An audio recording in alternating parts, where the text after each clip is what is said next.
Hello, cinema lovers. Welcome back to Rogue Cinema. When you think of horror movies, the creature that is always front and center is the vampire.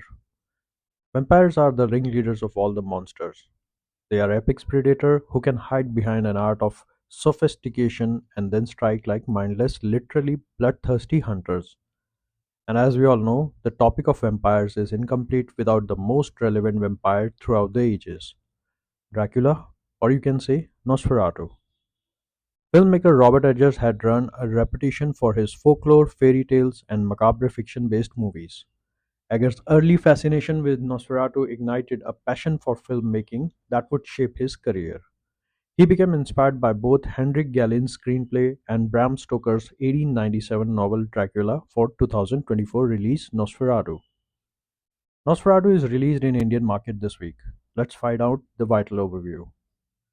Direction. Eggers' direction is impressive, just like his previous ventures. His work in this high melodrama of early 20th century kind of a theater and silent film challenged you to throw yourself fully into the gloom. The scenes were picturized precisely. It is a film that embraces the light and the shadows, thematically as well formally, and Eggers has orchestrated that gorgeously. Acting. Nicholas Hoult and William Dafoe had given an honest performance, precisely capturing the essence of those times. Lily Rose Depp, despite barely a dozen movie old, had been able to envelop the character very well. In the last position scene, she has nailed it on screen and will surely linger in your memories for a while.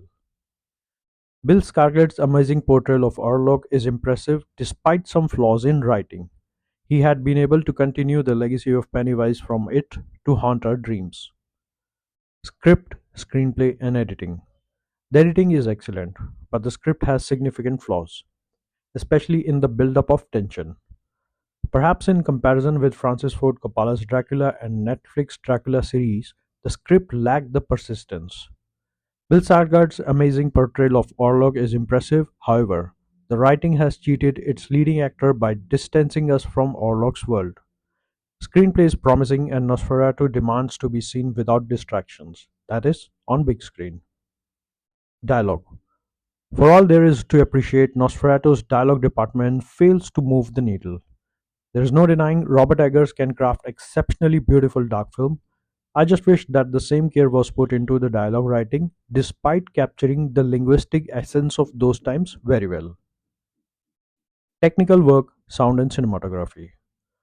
One word will recur in every review for the cinematography of Nosferatu: impeccable aesthetics. The artistic component, the visual aspect, and the atmosphere simply excellent.